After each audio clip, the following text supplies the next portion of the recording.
Okay, everybody. 7 p.m. I've started our recording. Let's call the meeting to order officially. Calling the November ABOA Chapter Meeting to order. Appreciate everyone jumping on. We've got a full schedule tonight, so I'm just going to jump right into it. Welcome back. Hopefully everyone's had a game under their belt right by now. It's good to be back on the floor. I had a game last night, and it was a very interesting experience, to say the least. Right off the bat, I want to thank our training staff, Jennifer White, Chip Prescott, Chris Griffin, Jamar Whitehurst, Jason Springfield, and Brad Ballet, and Ken Patton, and everyone who came out to Round Rock Sports Center for 6 weeks. If I'm forgetting some people, I apologize. But even though our fall league training was smaller this year, you could make a pretty good argument. It was a lot more challenging. We had a kind of a dry run with COVID for one of the weeks, as some of the kids on some of the teams tested positive. So we got to experience that a little bit. So, and we've already, Ken Patton will talk about it here in a little bit. We are experiencing it now with some of the schools as well as we move forward on the season. Want to catch up real fast. As y'all remember, last month I got Zoom froze me and locked me out right at the last minute. I was not able to update the chapter on a couple of items. Let me do that real fast, and then we'll move on to this month.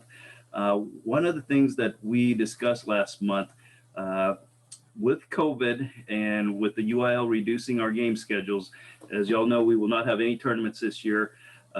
Freshman B team, for the most part, will not play, at least in our area, as well as middle school being a much reduced schedule. Long story short, our three secretaries, Ken, Brad, and Chip, brought to the executive committee the idea that we knew we were going to encounter a shortfall with our budget because of our reduced membership. They came to us and said, hey, we really don't need that second secretary this year. So to save the chapter about $5,000, they suggested that Chip volunteered to step down because he was the newest person amongst the three. So we discussed it and we voted unanimously. So Chip has very graciously stepped down and saved the chapter about $5,000. And our treasurer, Rick, will talk about that. Just so happens that amount was almost the same amount that our chapter was short this year. So that, along with our treasurer, he's not going to say this, but I'm going to thank him in front of everyone. Rick also has graciously volunteered to not take his full salary, specifically his, what's the word I'm searching for? His honorarium. That's the word I'm searching for. His honorarium. As some of y'all know, Rick is a certified public accountant. We're very lucky to have someone like that in our position. In our chapter, most chapters don't have a CPA, but Rick has also volunteered to not take $1,500 of his pay this year. So that's about $6,500 that we're getting back to the chapter's bottom line. So thank you both to Chip and Rick. All right, so you guys are up to date on that. Real quick, also one more item, and this is a personal item. Some of you guys reached out to me, and I apologize for this. I may have alarmed some of y'all. I told a story kind of as an anecdote between Gerald Ledbetter and I, and some of y'all kind of got scared. Gerald and I were talking about, this year's kind of weird. We wish it was a year that we could meet in person and Gerald could go over some of those points of emphasis, and that, maybe we'll have an opportunity soon. Please, if I alarmed everyone, I apologize. By no means am I going to call an in-person meeting. That's not a decision I would make unilaterally without guidance, and not just from medical personnel, but as you guys all know, there's a whole bunch of moving parts that need to be considered before we meet again in person.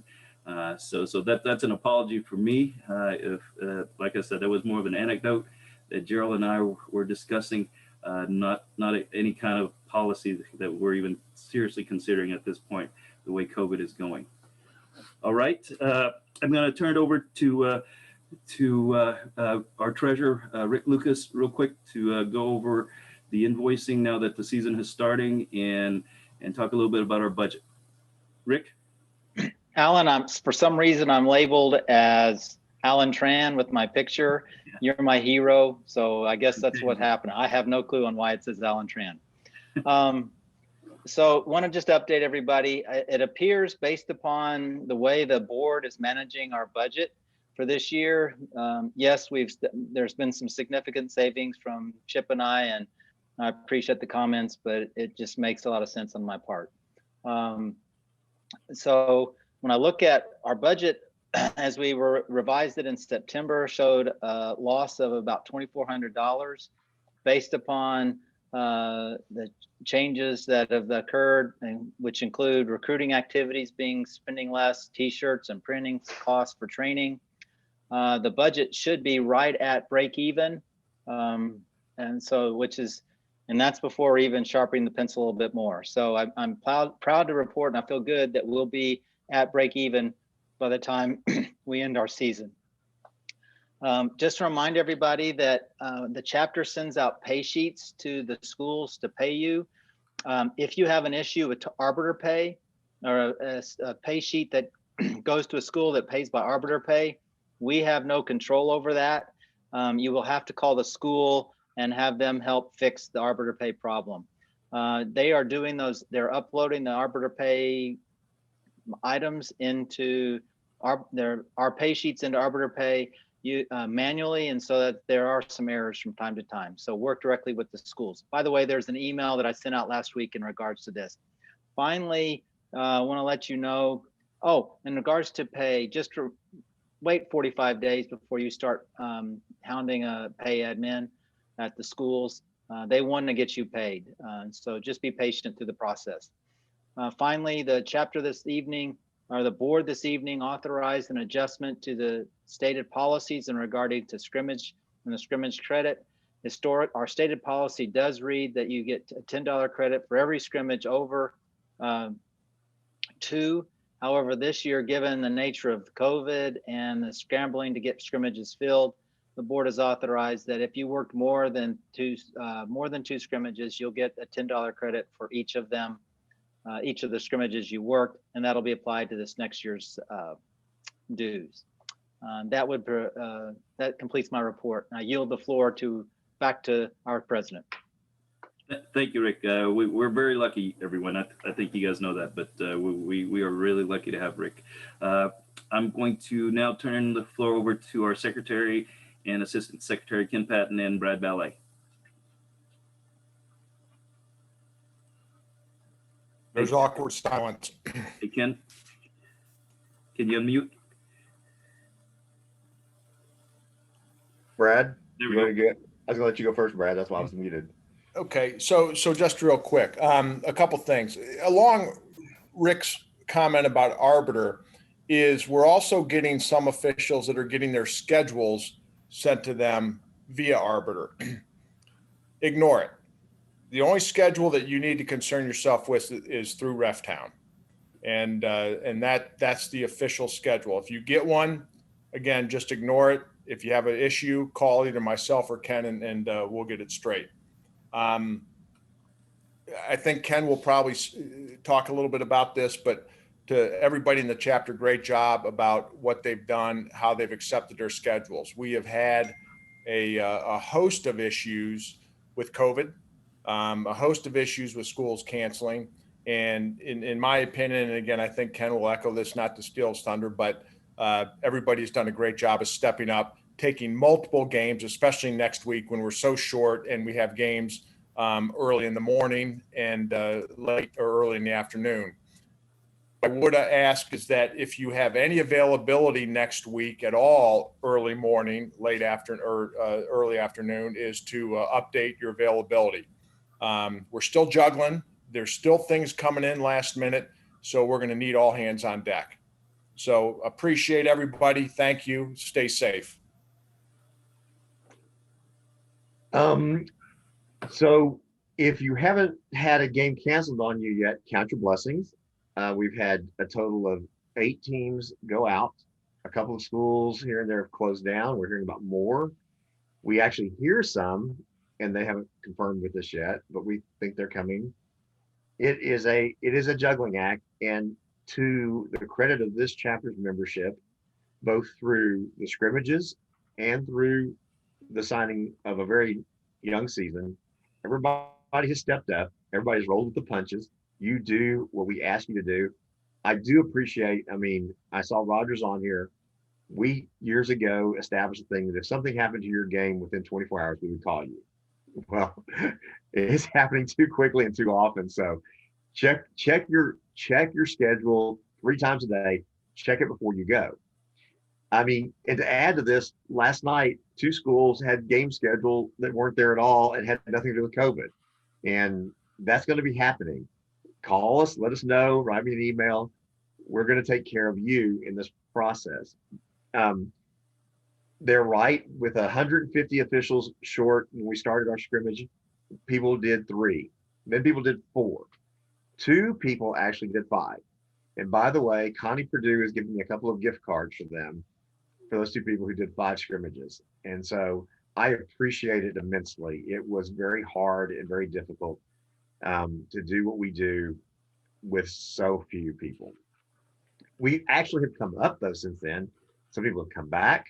We got some new people. We're actually going to do a short training on Saturday with them and hopefully get them in play.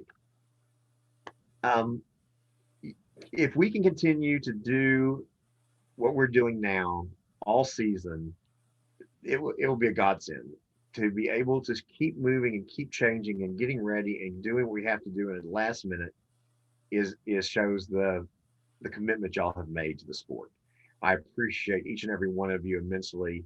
I thank you for letting me serve as your secretary. And if I mess up, man, email me, text me, tell me what's wrong. Let's fix it as fast as we can. I thank you. Thank you, Ken. Thank you, Brad. Real quick before I bring on our guest speaker, I mean, you guys know all this already, but I really need to stress it, especially after working last night. Protect yourselves, protect each other. All right, we all have guidance coming down from the UIL and from ABOA. But when you're out on the floor, other than the opening tip and maybe an overtime tip, there's really no reason for us to come in contact with anyone on the court, less than 6 feet. I mean, as you all know, inbounds on the in the front court on the in line, we're allowed this year to back off and bounce past it, so you don't have to get next to the player and hand it to them. Little things like that will go a long way. Okay, that's all I've got to say. I'm going to bring on our guest speaker for tonight. We are so lucky and honored, everyone. Some of you guys and gals know who I'm going to introduce. Others do not.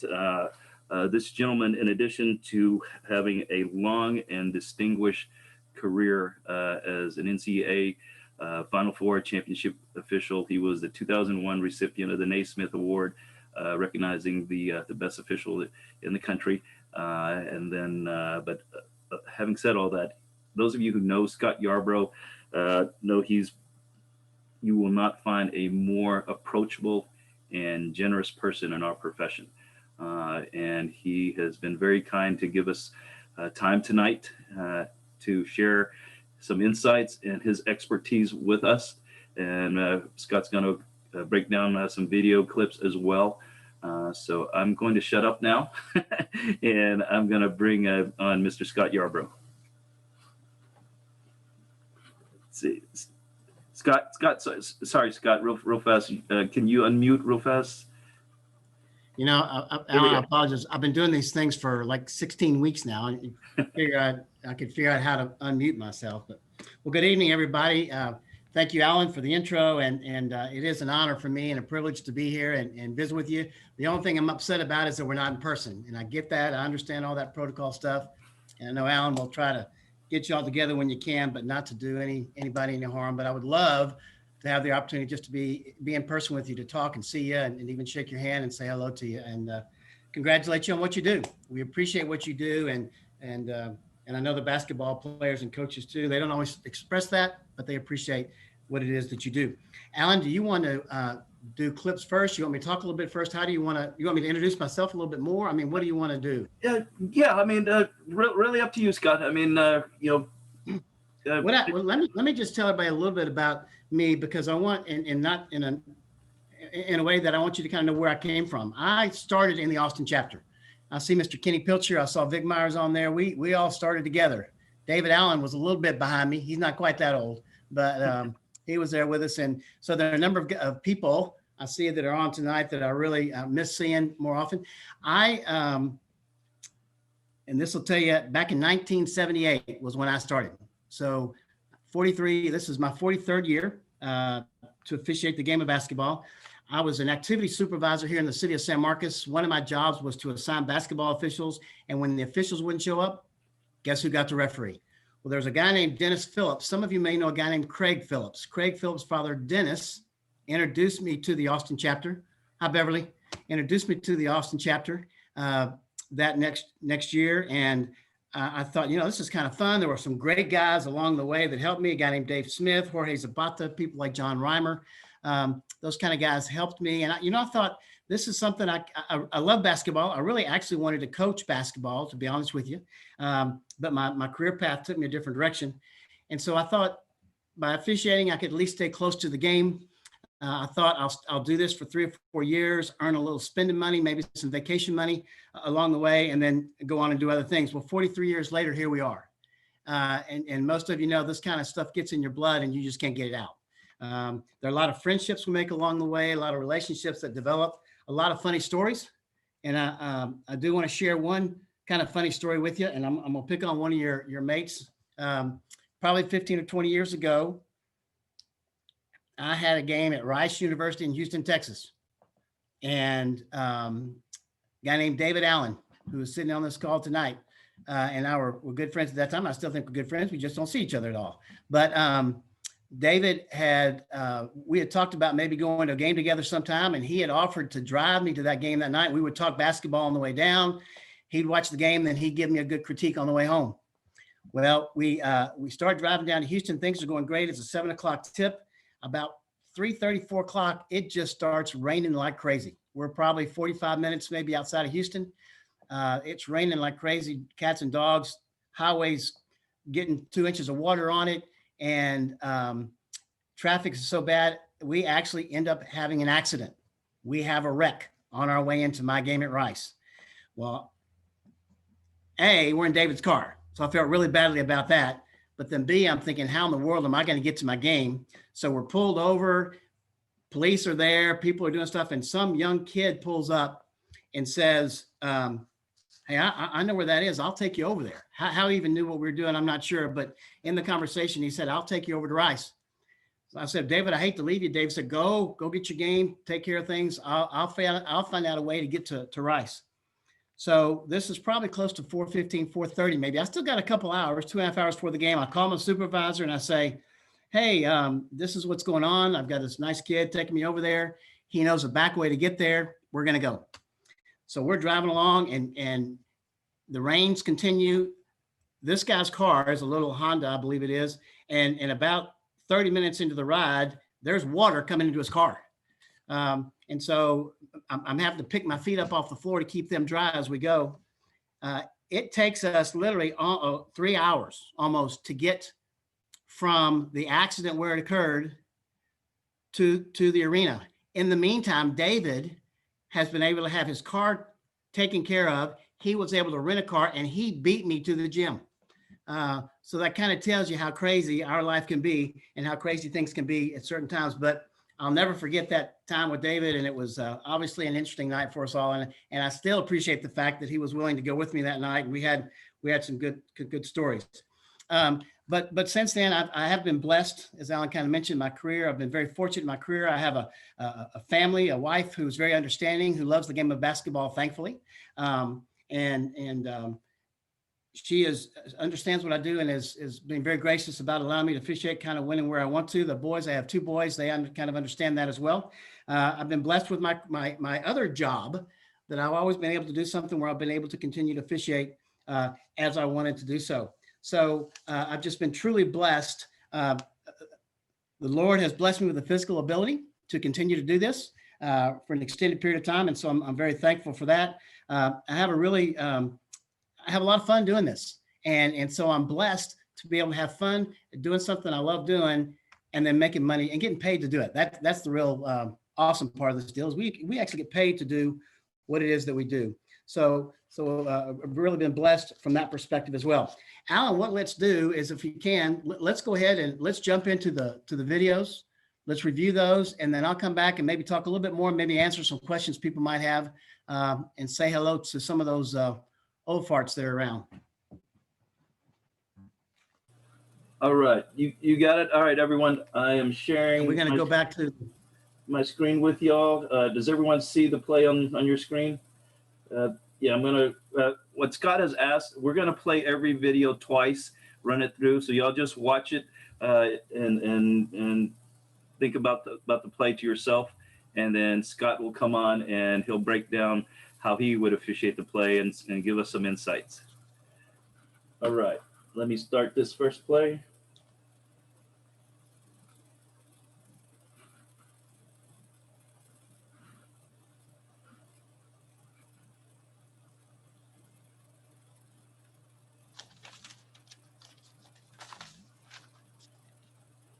Okay, we're going to play it again.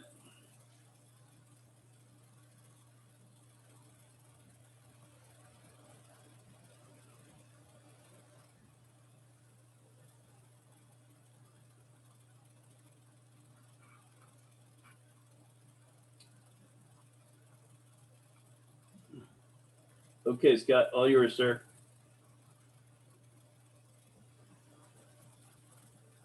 Okay. All right. So if you'll just hold it for there just a second, Alan. I know that when we watch video, we watch film, guys and gals, one of the things that we always try to do is what? We always look to see if we got the play right.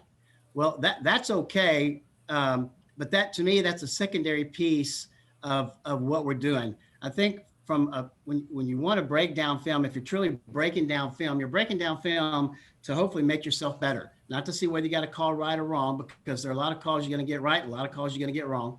But what we want to see is, where are we on this play, and did we put ourselves in the best position to make the proper call? Of course, and we see, as we see in this film, and if anybody wants to unmute and speak up, they're welcome to do that, because this is not a monologue by any means. This can be a discussion. But on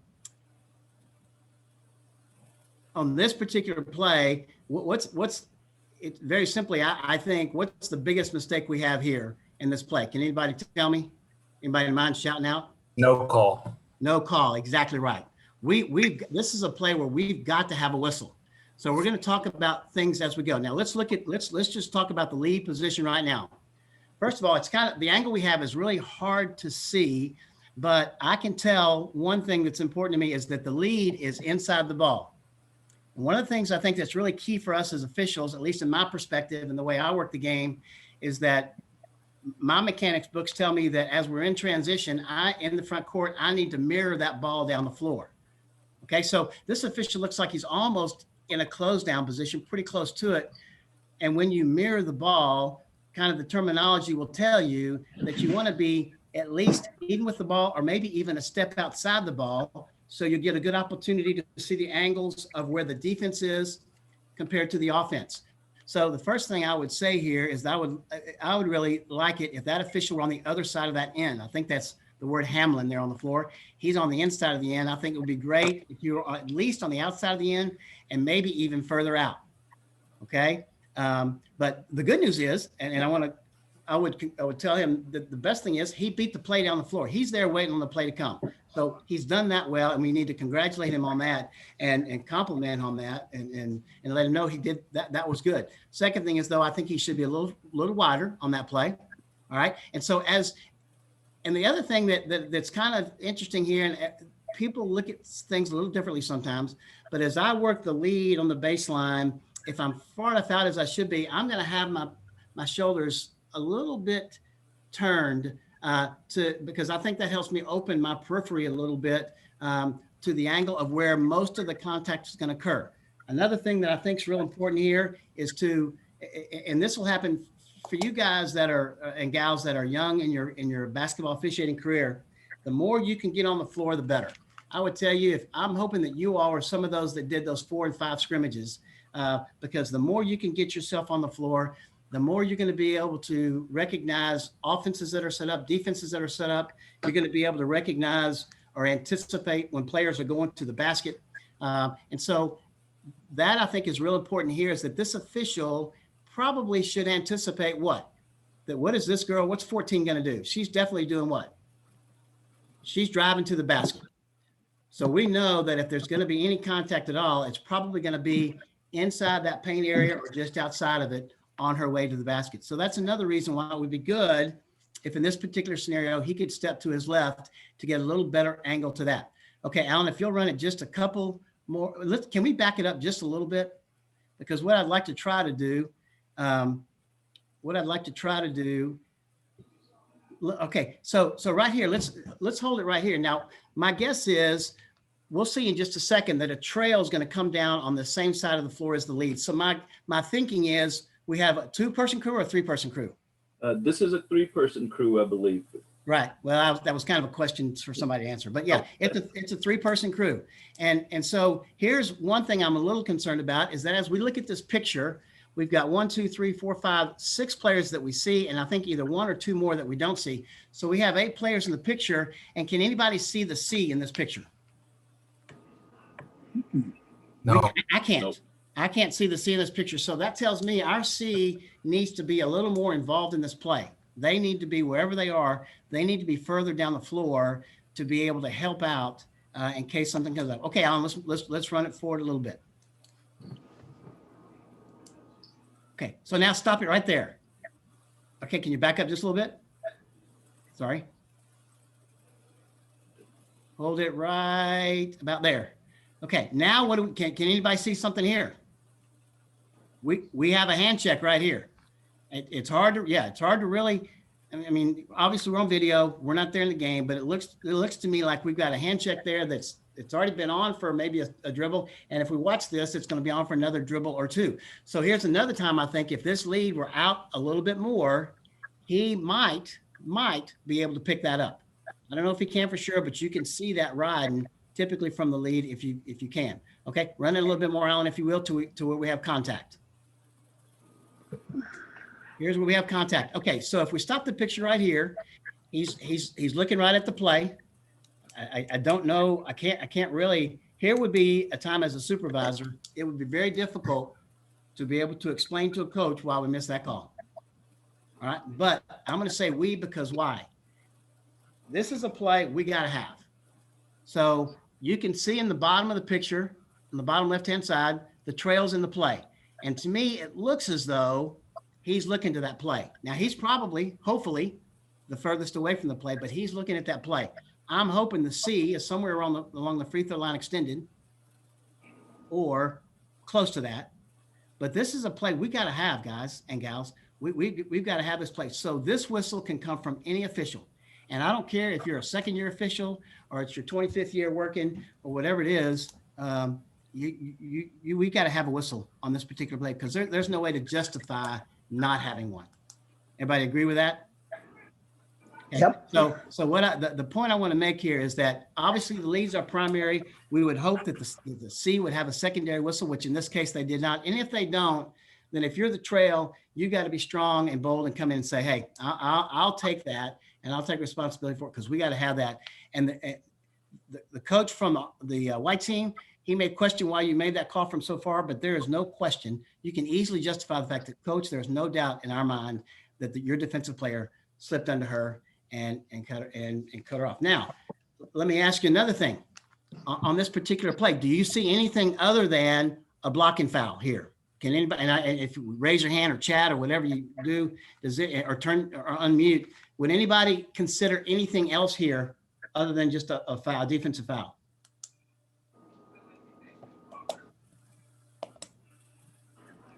Okay, I'm going to take that as a no, and you might be. But, Alan, let's go. Can you back it up just a little bit? And then run it, back it up a little bit more to about where, if you would. That's probably good. Now, let's let it run through. Okay, Our offensive player is totally off the ground. Let's go ahead and stop it now. Our offensive player is totally off. You know what? I don't, 1, 2, 3. We got 3, 6. We have 9, and I can actually see the 10th player, and I still don't see the C official. Do y'all? Holy cow. All right. So one thing, Isn't depending that on, the official right by the coach? got an official? Right here? I don't Yeah. think so. Maybe. Yeah, maybe. Looking at that shirt, it sure may be. Yeah, that's the official. Yeah, it is. Okay, thank you. Thanks for pointing that out. I thought that was just somebody sitting on the bench. Okay. Well, then maybe I didn't look close enough before. But anyway, I'm glad they're there. Okay. So the other thing that we might want to realize too, this offensive player is up in the air, they're defenseless, and the defensive player comes in and undercuts them. So think about where we are in the game. It's still the first half. And so it's early in the game. So I'm guessing that it's not, hopefully there's not a lot of animosity there, but maybe later in the game, if we have a play like that you might want to consider, and I apologize for the terminology because it may be a little different where I am, but looking at the consideration of an intentional or even a flagrant foul on this point, depending again on where we are in the game, how things have been going, the fact that offensive player is up in the air and they completely come in and undercut, and then this crew doesn't even have a whistle. So from that perspective, there's more to pick into this play than just the actual contact there, okay? So when I'm looking at a play and when I'm breaking something down, I want to look at where is everybody on the floor? How did they get to where they got? And how are they participating in that play? Well, obviously nobody's participating here, and we really need to have something here. Any questions from anybody on that? Alan, is there anything else you'd like for me to cover on that? I mean, we talked a little bit about, well, I mean, you covered it. I mean, we talked a little about the trail, you know, possibly having to guess. Oh, You yeah. remember that conversation? But Right. Okay. Yeah. And let me speak to that too. Alan brought up a good point. I'm not a proponent of guessing on a call. I am a proponent of using your gut sometimes. And most of you, if not all of you, have been around basketball for a long time. And you may have to have a gut call because sometimes things are so quick with bang, bang. But as I look more at this play, Alan, I think that trail is looking right at the play when it happens. So from that perspective, I don't think he would be guessing. But if we have the question, is it okay to guess on a play? I wouldn't use that terminology. I would use the terminology of my gut told me versus guessing on the play. And Alan, I think that's how I would look at that from that standpoint. Any questions or comments on this one, folks? The only thing I'll add to is that foul that should have been called was on a secondary defender.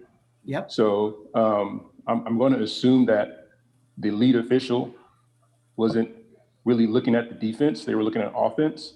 Right. And so when that play happened, it may have surprised him, and he didn't know what to call Right. on that play. So, you know, as a lead official, I mean, that secondary defender was still in lead's primary. So lead, you know, should have, you know, picked it up quick as the number 32 got beat on that play. So I think he was watching the offense on that play, watching the dribble, and then pick up the secondary defender on that play. And that's a great point. Is it Chris or Christopher?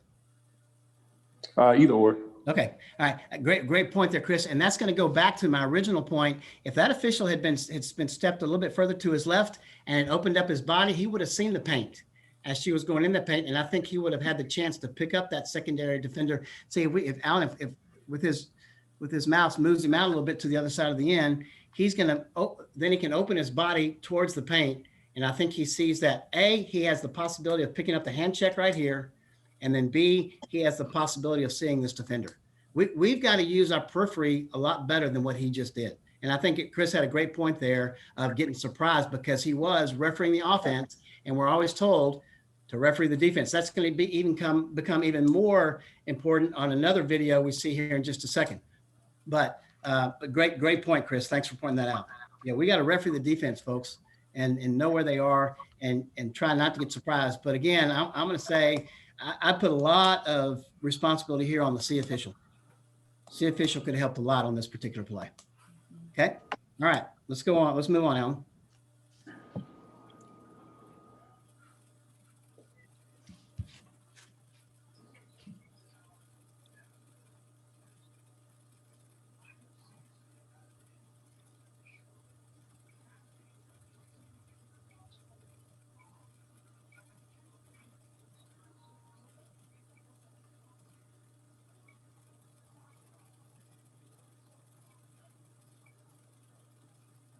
Okay, so a couple of things we talked about. One, we're not sure if this is a two-person crew or a three-person crew. I'm really hoping it's a two-person crew, and that's why we don't see the C in the play. But we're not really certain. Now, a couple things I want to ask. First of all, does anybody see anything different than what we have? Does everybody agree with this call, or do we see something different? I see something different. That's right. We see something I different. also do. Yeah, we see something different. We have a obvious, and again, we can't see any officials in this picture here. So my guess is this is a two-person crew. So let's talk about it from a two-person crew perspective and a three-person. Let's talk about from a two-person. Well, from a two-person perspective, she is where she needs to be with a couple of exceptions. To me, she's leading the whole pack. So she's done a nice job of getting down the floor. The thing that I noticed as I watched this play over and over again, and I had the advantage of doing that, is that it looked to me as she comes to the baseline, she slows down. So one of the things that when I have the opportunity to teach at camps and work at camps, I always try to and see where the ball is on this side of the floor. To me, she took a really wide approach to that baseline. So the two things that I would teach here, if this was a video session we had at a camp, I would teach that official or recommend to that official that she make a more direct path from midcourt to the lane line, especially if it's a two-person crew, because she wants to go right into her closed down position. The ball's not on her side, so she doesn't have to mirror the ball. I would recommend to her to go straight to as close to she can, the closed down position, if not even in a two-person crew, right on the lane line. Okay, that gets her and full speed, I would say, so she can get there and receive the play. Okay, then as she gets there, Alan, if you'll move the play on a little bit longer. Let's go right there is good. As she gets there, see how she's kind of stopped? So she didn't come on.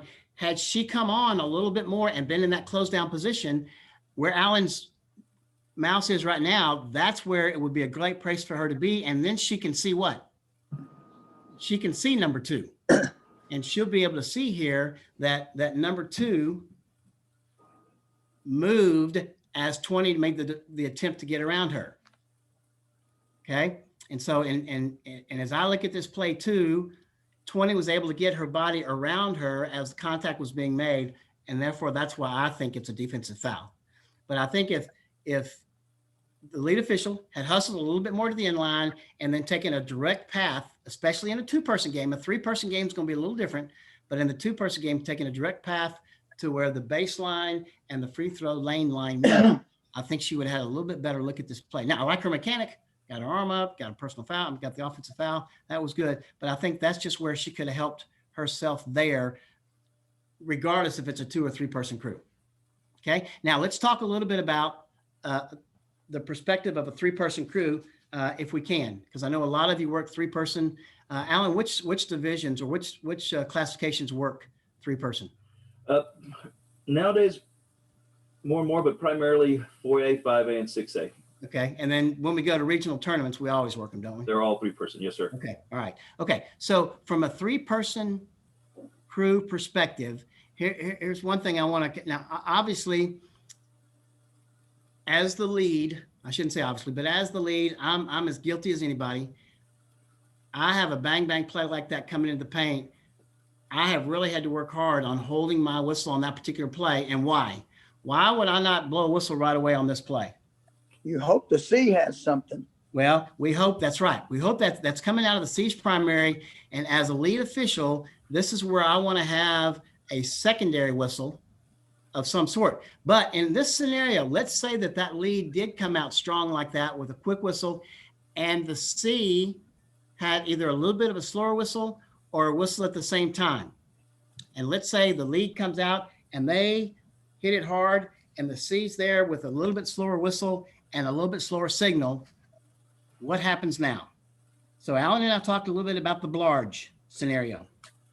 So what I would say here in this particular case, if I'm the C and I know it's a block, then I'm going to come hard with a whistle. I'm going to continue to blow my whistle hard, but I'm not going to make a signal because I want my lead to know that before you go to the table, I'd like to talk to you. That's my way of communicating to my lead. I want to talk to you. So then hopefully they'll get together. And because I didn't call a block, we don't have a Blarge. We just have a foul that's been called. So now I'll take the time to explain to them what I saw. Since they've already made the call, if they want to keep that call, then I'm going to let them keep that call. But here's another thing I want to say about us as basketball officials. And I think it's real important for the young people to learn it. Hopefully the older people kind of know it and put it into play a little bit. As basketball officials, to do what we do, we've got to have an ego. No question about that. We've got to have an ego. But we also have to know that when we go on that basketball floor, we need to leave the ego, the egotistical part of that ego, in the dressing room. And this is a scenario where if that lead official hopefully will know that as the C, if it's me or if it's Mike Pulis or if it's Kenny Pilcher or if it's Deanna or whoever it is that's coming to me, they're coming with good reason. They're not coming just to kind of stir the water. They're coming with good reason to say, I've got something completely different. And I would approach them and say, I had two moving into that play. Did you see any of that? And hopefully they would say, no, I didn't. But they might have that ego that says, hey, I've already made a call. I got to stick with it. Well, if they do, they do, and we move on. But I think, and this is one of the things Alan and I talked about earlier, hopefully we'll know that on plays like this, on out of bounds plays where we come together and a secondary official comes in to give help, most likely, probably 9 times out of 10, if not more often, we should change that call. Because that's good communication amongst officials. Now there is that likelihood in that time where we've got that bang bang out of bounds play, a defender hits it, the offensive player hits it again, and then only the lead can see that it went back off that defender as it went out of bounds, and they may want to stay with it, and I get that. But a lot of times, if the outside official's coming, they're coming with good reason. So the point I simply want to make here is if that C comes in to give good information, they're coming with good reason. And that's where we got to let our egos go away. We have egos. We don't have to be arrogant with them though. We need to know and understand that this game is for the kids, and we want to adjudicate this game as best we can. And we want to be good partners and do what we can to do this right. There's always that chance too that the trail, if we've got the trail coming up on the other side, sees that play, there's nothing wrong with all three of us getting together as a crew to make sure we have the right call on the play. We don't want to spend a lot of time. We don't want to take more than 5 or 10 seconds to say, yeah, I got it, let's move on. But we want to, if we have to get together, then we can get together. Now, let me ask you a question. If we get together, though, what's the most important thing we want to do? Get the call right. Well, we want to get the call right. But as we get together, what else do we need to do, Kenny, or anybody? Keep an eye on the players. Exactly. And we can't keep an eye on the players if we're all facing each other. Yeah. So we need to do one of two things. We need to put ourselves in a position where we can see the players, or we need to send the players to their benches. Even if it's for 10 or 15 seconds, the coaches won't mind. They'll get a little extra timeout. And that way we keep the players away from each other. And we don't have this score 52-46 makes me think we're somewhere in the second half. Again, if it's one of those high anxiety type games, who knows what has happened before. So we want to make sure. So Kenny was exactly right on both things. One, we want to get the call right. So that's why we got to leave our egos in the dressing room. And secondly, if we do come together, let's make sure that the players don't have a chance to exchange some extra communication amongst the two different teams. Okay. Hey, Scott, what's your opinion on this being one of those plays that you may be able to rectify prior to it happening by having a good pregame? Because this seems like a good scenario to discuss in your pregame, as in who would take this call, how you would address it in that. I think a pregame is exactly where you talk about it. Now, there's nothing like being on the floor and nothing like having that experience. But yes, absolutely, this is a great scenario or situation to talk about in the pregame. Especially if you're in a 3-person crew, you're going to talk about the C taking responsibility for that. But yes, sir. And that's one of the things that I'll get to a little bit later, talking about the importance of a pregame. And as some of you know, Alan may have referenced it, I'm not sure, but a guy named Peter Contreras and Ernie Solis and I, a few years back, put on a camp that we did for younger officials who were trying to learn the 3-person game. And we called it the pregame development camp, because we thought the pregame is undoubtedly one of the most important pieces of your game on game night. And so absolutely, thank you for bringing that up. That's a great time to talk about this type of play and that point of leaving your ego in the dressing room. Just remind each other, hey, we're there as a crew, we're there as partners. As partners, to be a good partner, obviously you got to do your job, you got to know the rules, but also you got to communicate well. You got to trust one another. And here's where that trust is, that Steve is not coming to me to tell me to change that call or to communicate about that call unless he is absolutely certain. So that's where, as the lead, I would trust my partner to know we're going to go the other way. And it's okay if we miss that call, but it's better if we give it up to a partner who did that. And the other thing I think we're going to want to do here, and I'll tell you what I would do, is if Steve came to me and said that, I'm clapping and high-fiving and handshaking and patting him on the back and cheering for him along the way, because he has just helped me not make a bad call. Okay, great point though. Pre-game is a great place to talk about that. Okay, anything else on this call? Anybody else have a question? Okay. Official did a good job getting down the floor. I think her angle could have been a little better. Good mechanics, but then just because of where she was in the position, she didn't have a great chance to see it. And then here's one where we want to communicate and make sure we get the right call. All right, let's go to the last one, Alan.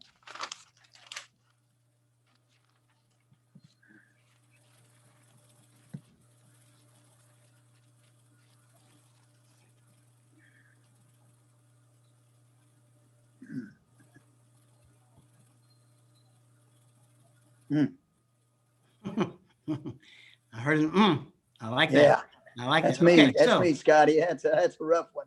We got a lot of elements in this one, don't we? Yes. All right. So let's go back to the start of it if we can, Alan. We know that there's pressure. So go ahead and stop it for just a second. Most importantly, the C did not leave or abandon his trail. My hope is that the new lead is probably right around midcourt. Okay. But the C did a great job of staying guessing it was the administration free throw. I don't know what it was. Doesn't matter. But it was on an inbound play, and the C was in a great spot to administer. Okay, let's move just a little bit, Alan. Trails coming up the floor right there, if we can. Okay, so the trails already come onto the floor. So they did a nice job of releasing and get out on the floor. And y'all may say, well, why is that important? Well, it's important because we're going to see what happens here. So as we go just a little bit further, bang, boy, we have a good collision right there. And what does the C do? Stop right there. Yep. To me, the C has a quick, decisive call. And there's no question what he has. He has a block on the play. So let's go back. Why does he have a block on the play? Time and distance. That's right. But I'm going to come back to Christopher, because what he did was he refereed the defense on this particular play. Yes. Same point that we had on that first. He knew where the defense was. He knew when the offense had left their feet, but he also knew where the defender was. Okay, so he was able to referee the defender and the offense at the same time. So he was able to make that quick, decisive call. Okay, Alan, let's run it through just a little bit more. Keep going a little bit. Keep going a little bit. Okay, keep a little more. Right there. All right, now let's look at the trail here. Now, and I'm guilty of this. I've done this too. But you see the trail? What's the trail doing? Calling a foul. Trail's calling a foul. I wonder why. It's just, it's probably natural for us to do that, but he should, and I look at the gym, you look at the gym, it's a full house, but I'm hoping and thinking that his peripheral vision was enough that he was able to see his C go up and come down with the block. Okay, so the only thing that concerns me, and I'm guilty too. I've done it too, where I've held my whistle way too long and my arm up, and I'm thinking, what are you doing, Scott? But the only thing that concerns me here is the coach from the white team may think, oh, maybe he's got something different because he's not showing a block. He's got his arm up, so maybe he's got a different foul. Now, Scott, Yeah. my screen here on my little smartphone, I can't see. Maybe his hand is open because of the injury here, and he wants to stop the game. Yeah, Kenny, it's a closed fist. Is it a closed fist? I can't It's- see it that good. Yeah, Okay. I get it. All No, right. and that's a great point. But I think he's got a closed fist, and so we should, as a non-calling official, and I think even as crowded as this is, and as loud as it may have been, we should have known that the C had a call, and then let's drop that as soon as we can, so we don't create any confusion amongst anybody else about what we might have. You'll have some officials, hopefully not in your chapter, but I know I've got some officials that if I'd have come across doing that, they'd have come to me and said, what do you have? Kind of cocky, in a cocky kind of way, because I had no reason to have my whistle that long. Secondary whistle may be okay, but as soon as I got it, drop my arm and let it go. All right. So let's play. Now we've got the play. Everybody agree we probably have a block call. Yes. Okay. All right. Is there anything else on this play? Look at our time of the game. Anything else on this play that we see? Go ahead and run it a little bit more, Alan. Run it a little bit more, Alan. Okay. Who said injury? I did. Okay. All right. A couple may have said that. All right. So anything else come to mind? All right. From my perspective, and here's where maybe the trail can help, and maybe even the new lead. If you'll see, as soon as Alan, let's go real slow if we can, or go a few slides. I mean, look what the guy going to the floor does. What's he do right away? What's he grab? Grabs the guy's leg. No, sir. He grabs his Grabs face. his face. He Grabs his face. Yeah. Right. So me now my antenna should probably go up and saying, oh, we probably had a little bit of contact to the face. Are there any rules related to contact to the face? Oh yeah. Oh yeah. Absolutely. Exactly. Now I'm going to guess that there's probably not a lot of cases. We're blessed in the college level that we have a monitor to go to where we can review that. In the high school level, you may not have that. And unless you're in a playoff scenario, or even then, I'm not sure if you do. But that's something that a court awareness. A, we're in the fourth quarter. B, the visiting team is winning. I'm guessing Lex Christian is the home team. Well, it is LCA right there on the floor. So we also, knowing where we are in that game is an important thing for us to keep in mind. What kind of animosity has there been between the two teams? Has there been any animosity between these two players particularly? And did anybody see the contact that occurred? Now let's say we don't have a monitor. So the only thing we have to go off is what we saw. We have to have definitive knowledge here of what we saw. So I think, if we have a monitor, I think the thing I want to point out here is be aware of those kind of things. Be cognizant of that when you see players going up. That's another spot again, anticipating what may occur. The other player in yellow who's coming up goes to help the guy on the floor. So I don't think there's a lot of animosity. And I would have a hard time without going to a monitor and without having a perfect angle saying this is anything other than a basketball play. And so I'm not saying that we would have a flagrant or an intentional foul here, but what I'm saying is, does it come to your mind? Do you think about that? Is that something that would even think about? And I think as officials, especially when we get in the 5A and 6A games, they're smart. Those kids are smart, boys and girls, doesn't matter. They're smart and they know where the defense is. They can feel the defensive players a lot. And so we've got to be smart too and not allow players to get away with stuff that sometimes they might be able to. especially when you get to playoffs. Then it gets really worse.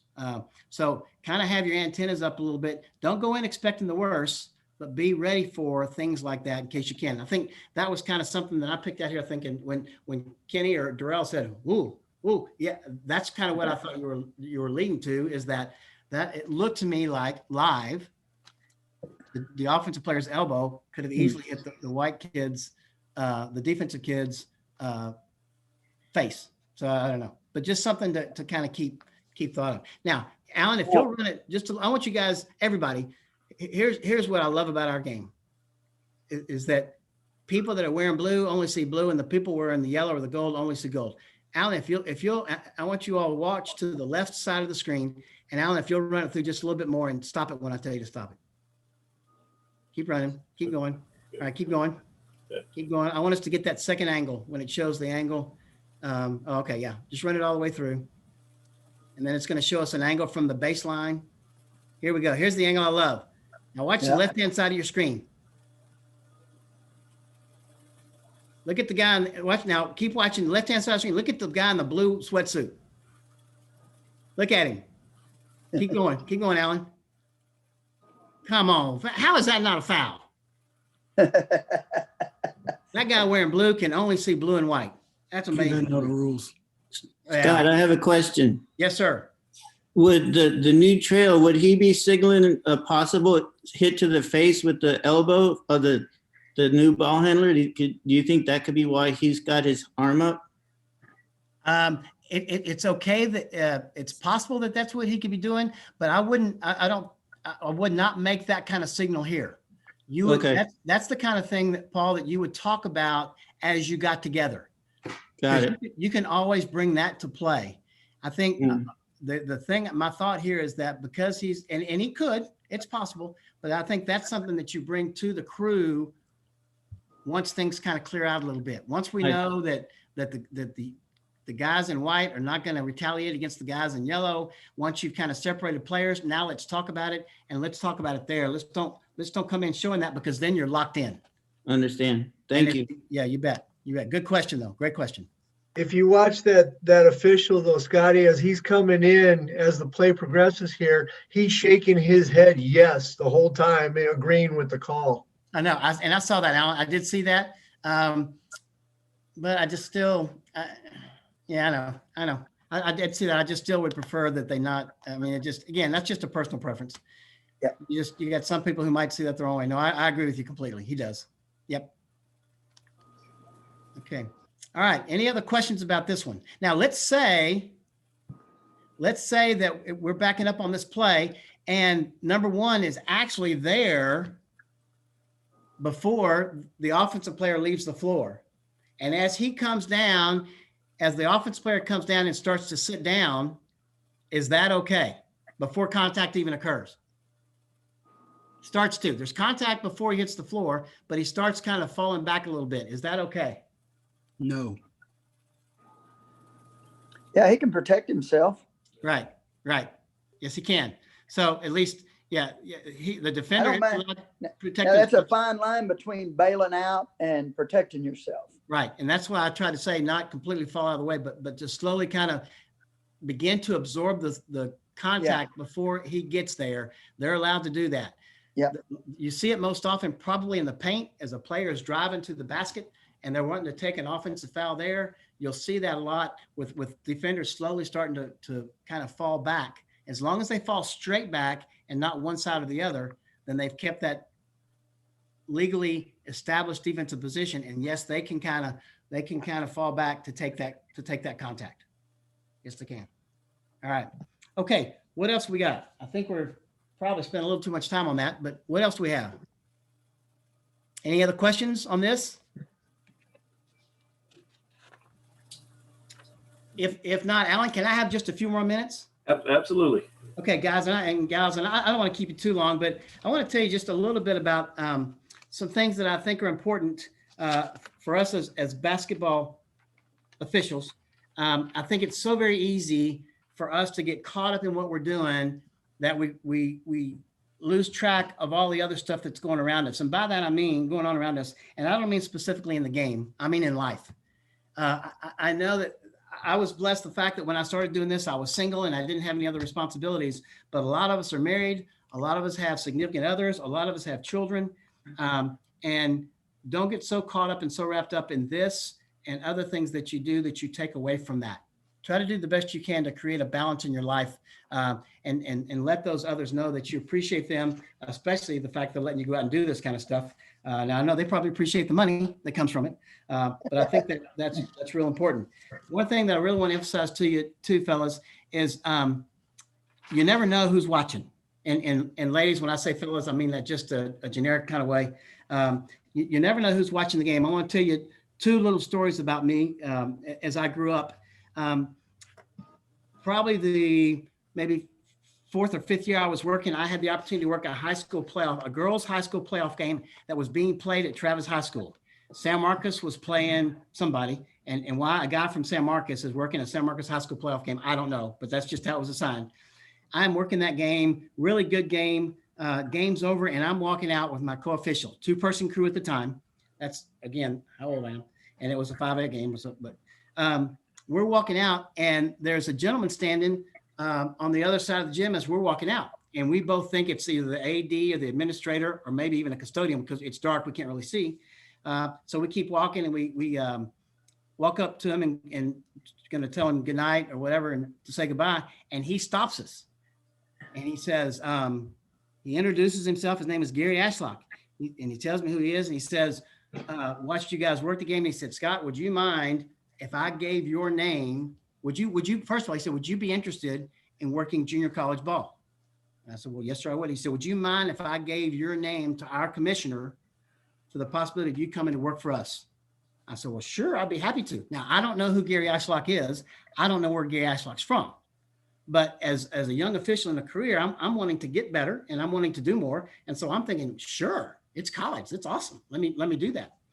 So he goes back and tells his commissioner what he did tell me, that he was from, at the time, Henderson County Junior College, where affectionately referred to as HICJIC. Now it's Trinity Valley.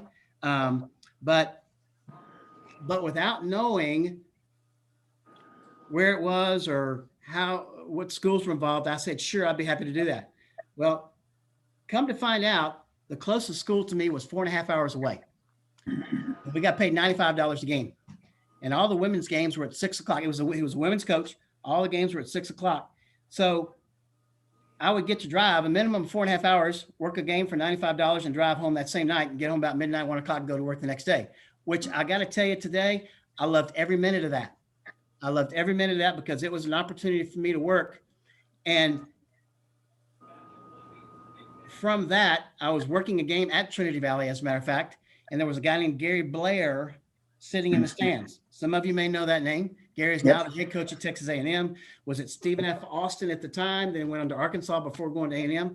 But Gary Blair was in the stands watching me work a game. He called the supervisor of their league at that time, a lady named Sue Kennedy, and he said to her, he said, hey, I've just watched this guy referee. I'd like for you to check into him, see what you know about it, and see what you can find out. Well, the next year I had an opportunity to go to work, which was then, I think, the Gulf South. And now, as you all know, Stephen F. Austin's in the Southland Conference.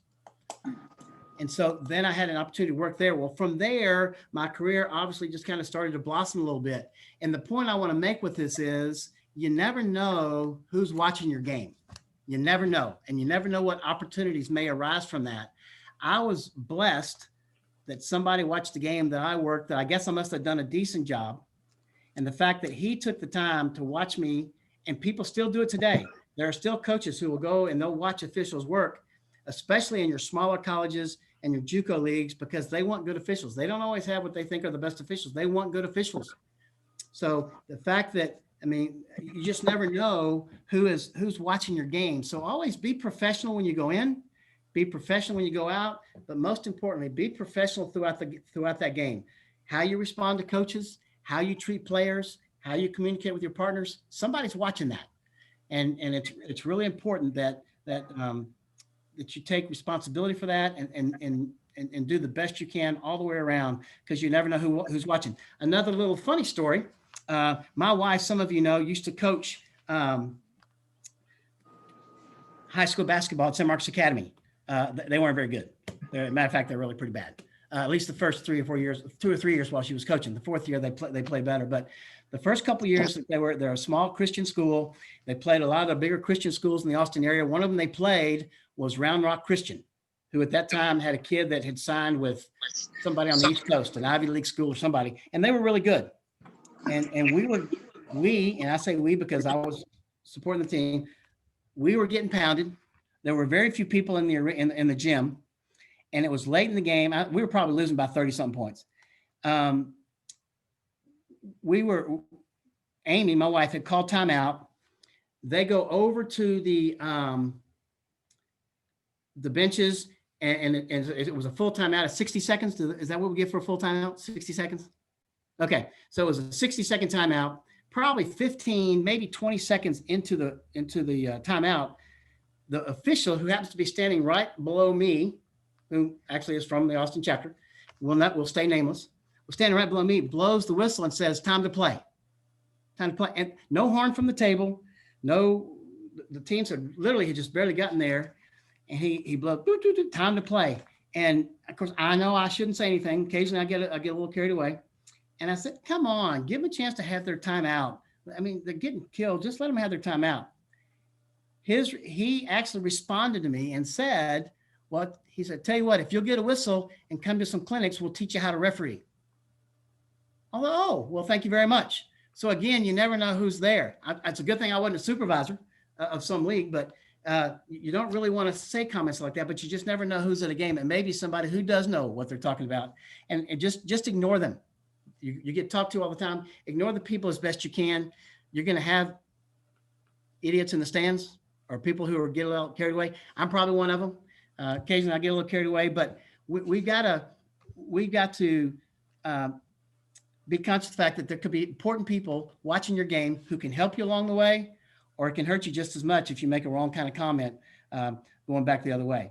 So just kind of take that as you will, but I think there's great opportunities for us. We're blessed, guys and gals. We're blessed to do what we do. I think we have great opportunity. We get paid to do something. I told Alan, Scotty. Yeah. Yeah, this is Kenny. I've got to run, but it sure was good to see you tonight. Appreciate you taking your time to help the chapter, and it's been good to see you. I've got another call I got to make. Okay, Kenny, I appreciate it. And just so y'all know, it was not Kenny who did that. Kenny wasn't the one who did that. No, I'd have let them have part of their timeout. Well, no, if you'd have known it was me, you would have kicked me out of the gym. So I would have known better. All right. Thank you, Scotty.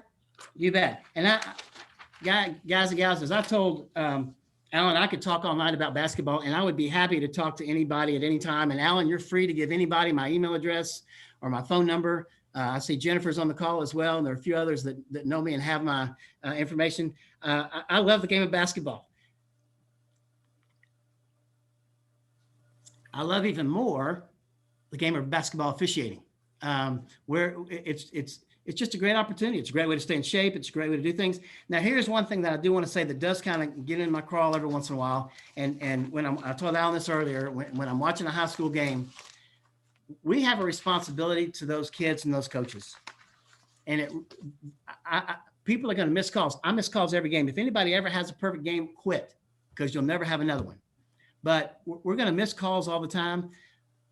But when we have officials, and unfortunately it's in every chapter, who can't run up and down the floor, or won't run up and down the floor, that's what really gets me. We got officials who are making calls in the paint area from the other side of midcourt. We have officials who never cross midcourt. That really gets me, because those kids deserve more. Those kids practice hard every day, and they're just that. They're kids, and they see that, and they sometimes feel that. And then what happens is that leads parents, fans, whoever, to yell at you, and then that teaches the kids it's okay to yell at you. And sometimes we bring some of that on ourselves. So I don't want to leave in a negative light, but I want to say to y'all, please work hard on the floor while you're there. It's a short period of time. I know we don't make great money, but we do make good money, and they deserve that. Hey, Cammie, how are you? They deserve that, and I really would hope and appreciate that each of you all will work hard every game you work, knowing that it may be somebody's last game ever. They may get hurt in that game and may not ever be able to play. It may be the last game of the season and they don't play the next year. They may be seniors, but always work hard. That's one thing that I really want to encourage and emphasize to you. And if you have the intent and the desire to move up, then that's obviously one way that you can make sure that you do that is by working hard and hustling every play. Okay. How about any questions from anybody about anything, about whatever the case may be?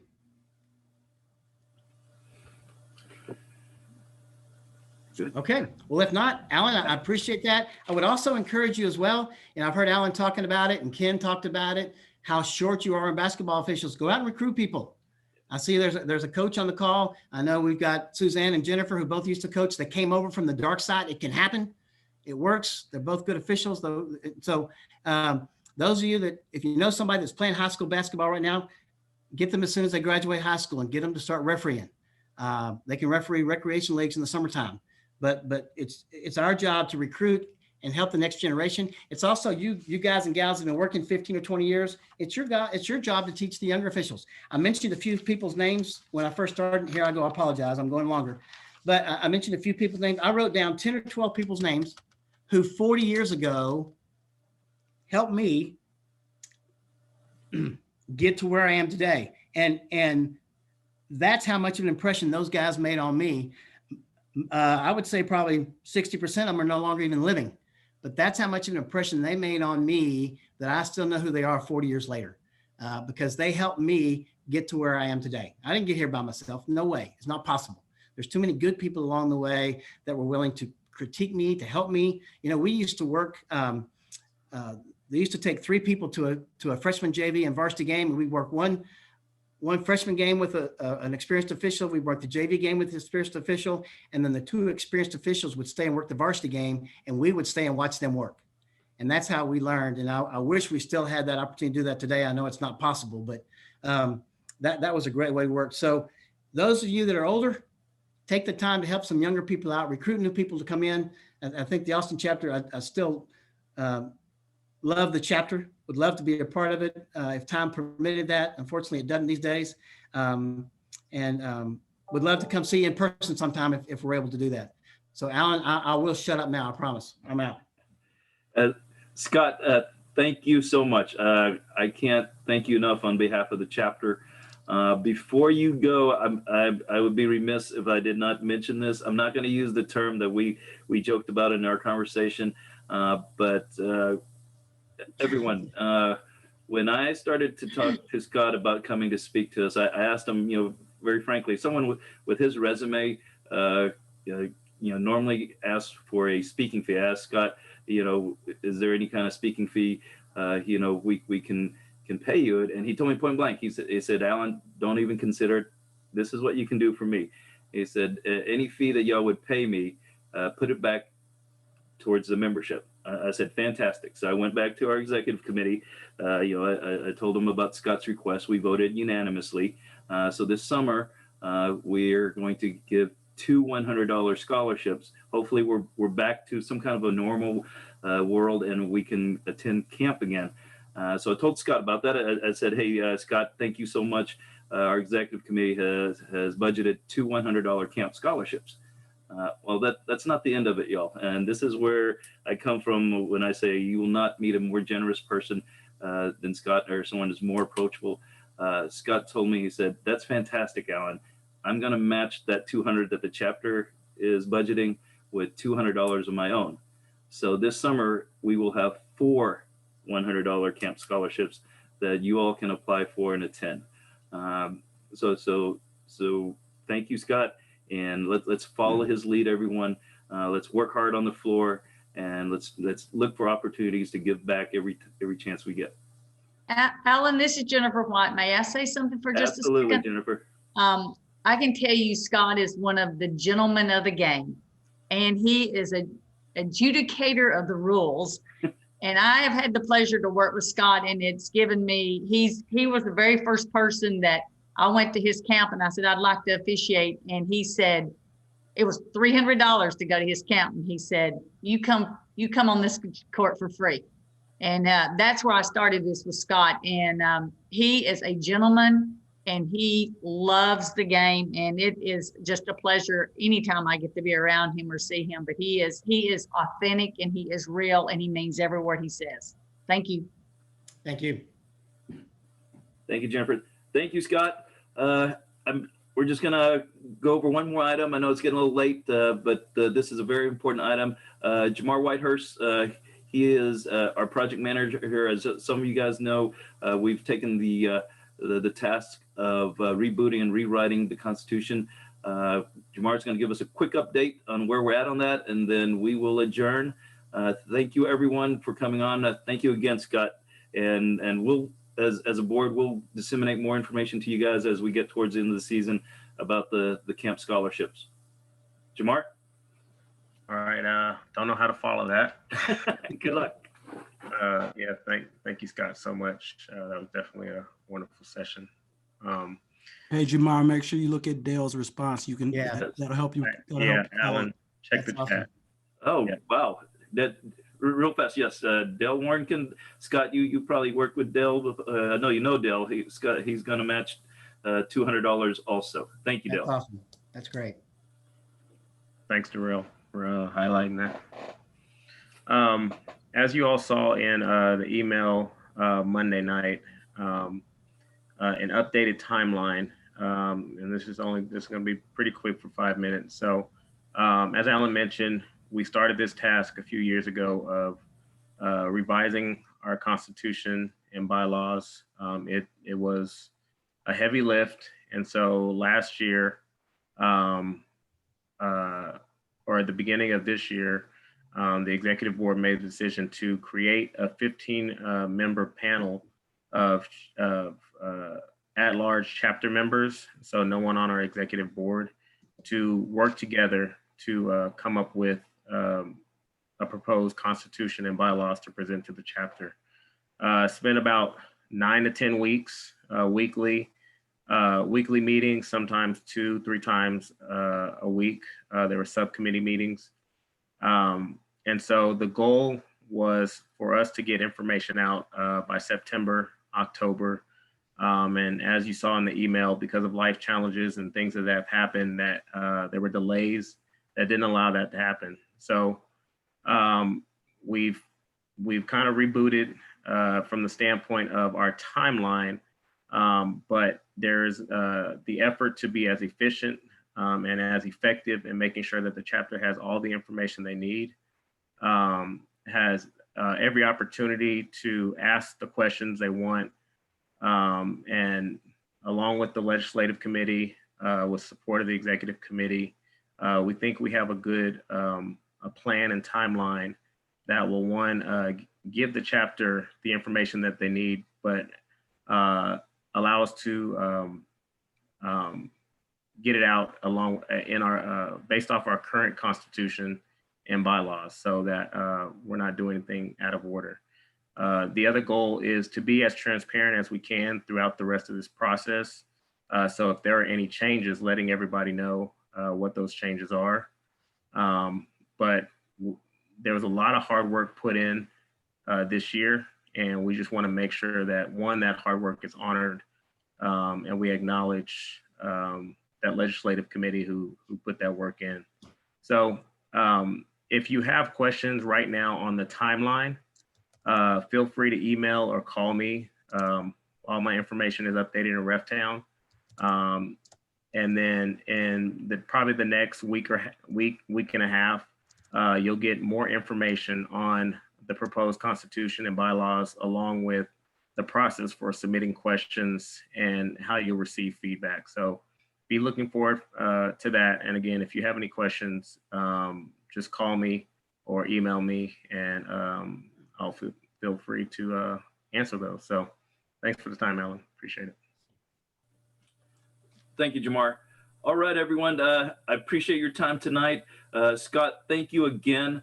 As you guys and gals take the court here in the next few days and the rest of this season, like Ken Patton mentioned at the start of this meeting, there's going to be curveballs thrown at us all season with this virus. Just protect each other, please. Protect yourself, protect each other, and have a wonderful season. Good night, everybody. Thank you. Good night, everybody.